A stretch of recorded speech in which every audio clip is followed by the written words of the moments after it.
Boy, that was pathetic. Yeah, I think we can do better than that. Let's go, people! There we go. That'll get the people to come over from Hollywood land. How are we all doing today? Yeah! Good. I am just filled with the spirit of the season. I tell you, I have been hitting that eggnog extra hard to get in the spirit of the holidays.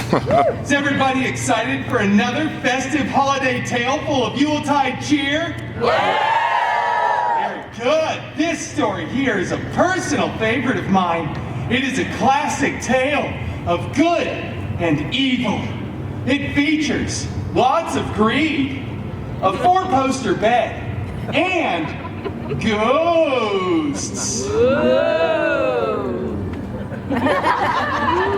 That's weird for a Christmas story, right? Yeah, it's fine, we're already committed to this, so we'll move on. For this story, we are going to travel back in time to jolly old England for a dignified holiday tale written by Sir Charles Xavier Dickens and brought to you by Disney Plus. That's right, everybody. Disney Plus is paying to keep me around for the holidays.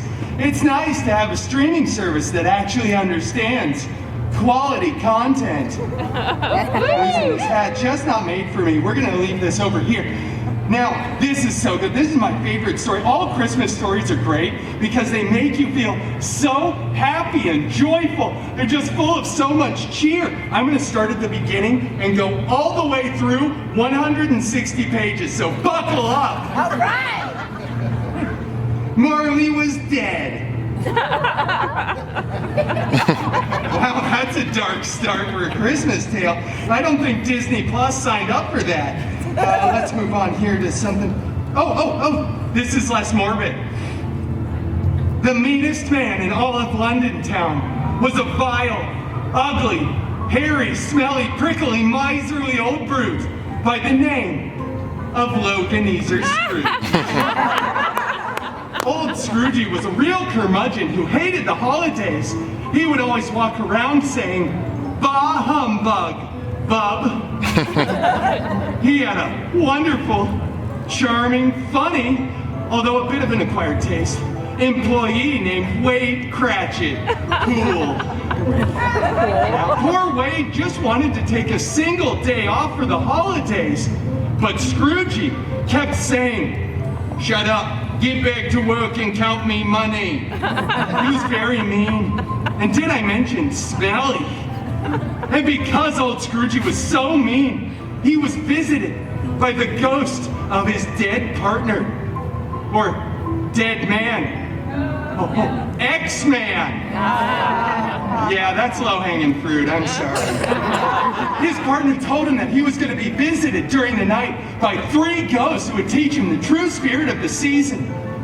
Old Scroogey slept uneasy that night, like when you eat one too many chimichangas before going to bed. But then there was a bright light outside of his window. Loganizer jumps out of bed and runs over. Ripping open the curtains, he sees Johnny Storm, just all flamey and bright. It wasn't Steve Rogers like we all hoped it would be. And he starts going on about a bunch of stuff, mostly in very vulgar language, which I'm not allowed to repeat here at the Disneyland Resort, registered trademark.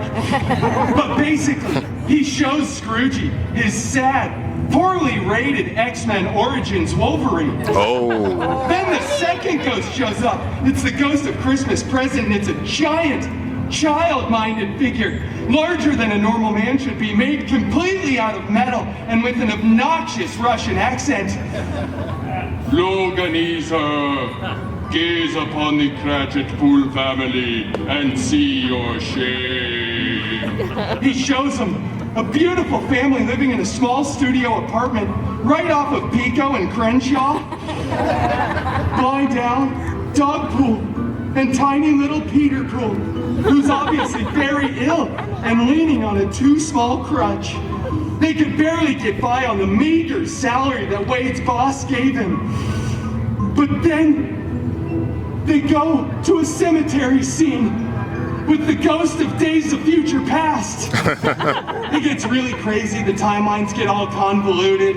I'm not really gonna get into it because it's very scary and it almost destroyed an entire franchise. But basically at the end of this, Scroogey was moved to tears as they streamed down his cheeks. Like when you watch the climax of that perfect rom-com, The Proposal. All of these ghosts teach Scroogey that he needs to carry the true spirit of the season in his heart all year long and not be such a jerk all the time. Yeah. Yeah, you get it. I hope you're not a jerk all season. No. It's fine. But then everything starts to get better. Little tiny Peter Pool narrowly avoids death. Scroogey pays to get him all healed up and they become pals. Scroogey stays true to his word and becomes a better man. And then in the end, little tiny Peter Pool runs up to Scroogey and looks directly into camera. I mean, right down the barrel, like he never took an acting class. And he says, "God of thunder bless us, everyone." And there is not a dry eye in the house. And they all live happily ever after.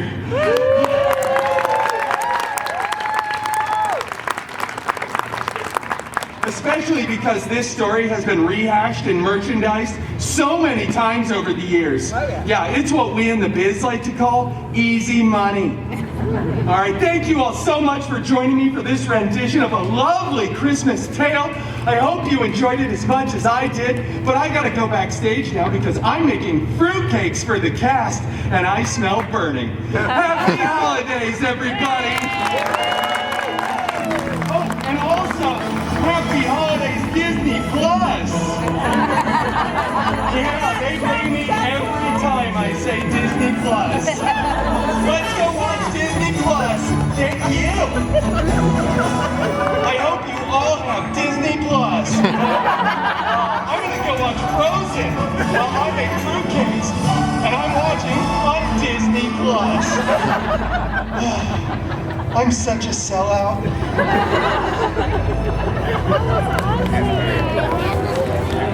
So now you have to watch it every night. Because I haven't seen it.